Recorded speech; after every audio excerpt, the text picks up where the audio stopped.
شروع سے بچپن سے ہم یہ سنتے آ رہے ہیں کہ جو امامہ ہے وہ ایک سنت ہے، لیکن اگر میں عرب کلچر کو دیکھوں تو عرب کلچر کے اندر مجھے کبھی بھی جو خانہ کعبہ کا جو پیش امام ہے اس نے کبھی امامہ نہیں پہنا، یا عرب کے اندر میں نے کبھی کسی کو امامہ پہنتے ہوئے نہیں دیکھا۔ وہ ہمارے ہاں سنت کو رسالت مآب صلی اللہ علیہ وسلم کے اسوہ یا آپ کے طریقے کے معنی میں لے لیا جاتا ہے، اور ہمارا علم بھی اس میں فرق کرتا ہے۔ کوئی بھی یہ نہیں کہتا کہ امامہ وہ والی دینی سنت ہے جس طرح مثال کے طور پر نماز ہمیں منتقل ہوئی ہے، وہ اس کو اسی معنی میں لے رہے ہوتے ہیں کہ بھی سنت زوائد ہیں، سنت ہداییں، رسول اللہ صلی اللہ علیہ وسلم نے لوکی کھائی یا رسول اللہ صلی اللہ علیہ وسلم نے کوئی اس طرح کا عمل کیا، جوتا ایسا پہنتے تھے،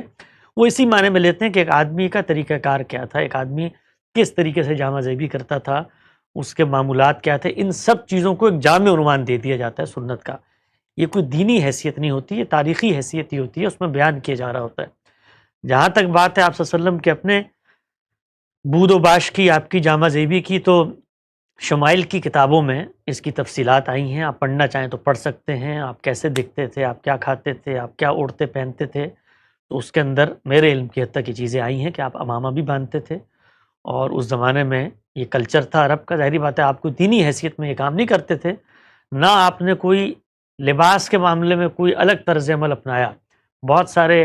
وفود ہیں، ان کی روداد آتی ہے کہ وہ مدینہ میں گئے تو ان کو یہ ڈھونڈنا مشکل ہوگا کہ پیغمبر کون ہے، اس لیے کہ آپ انہی کی طرح کے عرب کے جو لباس تھے اس زمانے میں، لباس کے اندر بڑا عمل دخل ہوتا ہے وہاں کے موسم کا، وہاں کے کلچر کا، وہاں کے عرف و عادت کا، اس لیے کہ آپ جب پیدا ہوتے ہیں تو آپ کے ارد گرد جو لوگ ہیں آپ کو وہی لباس پہناتے ہیں بچپن سے جو وہ پیچھے سے چلا آ رہا ہوتا ہے،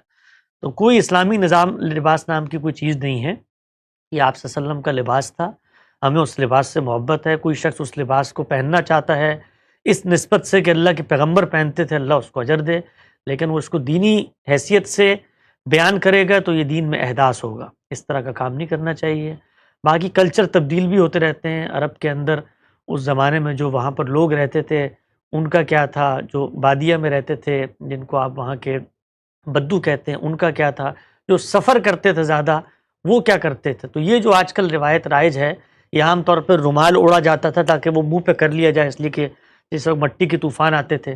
تو وہ رومال اڑتے تھے ہوا سے، تو ان کو روکنے کے لیے جو اونٹ کی نکیل ہوتی تھی اس کی ایک زائد نکیل بھی اپنے پاس رکھی تو اس کو اوپر رکھ لیا، تو اس طرح کرتے کرتے ہر تمدن میں لباس میں بھی ارتقا ہوتا ہے۔ تو اس وقت جو آپ کو عربوں کا لباس نظر آتا ہے وہ مختلف ہے قدرے جو کچھ پہلے قدیم عرب کا لباس ہمارے ہاں لٹریچر کے اندر آتا ہے۔ اسی طرح آپ دیکھیے ہندوستان کے اندر جو اس وقت لباس رائج ہے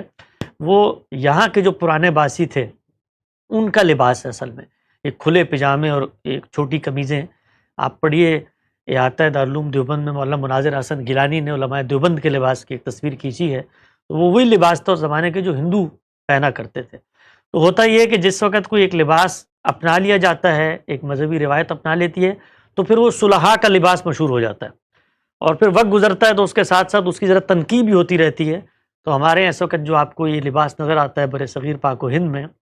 جو علماء عام طور پہ پہنتے ہیں جس میں کف کالر نہیں ہوتے، اچھا اس میں بہت ساری چیزیں ہیں جو زمان و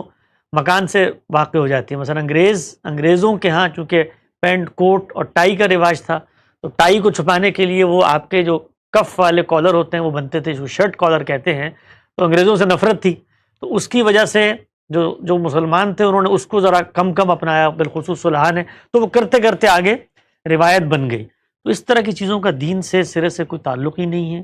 آپ دنیا بھر میں جائیں، ہر خطے کے علماء کو دیکھیں، ان کا لباس ہی مختلف ہوگا۔ یہ بات سب جانتے ہیں، کوئی اس کو دینی حیثیت سے بیان نہیں کرتا۔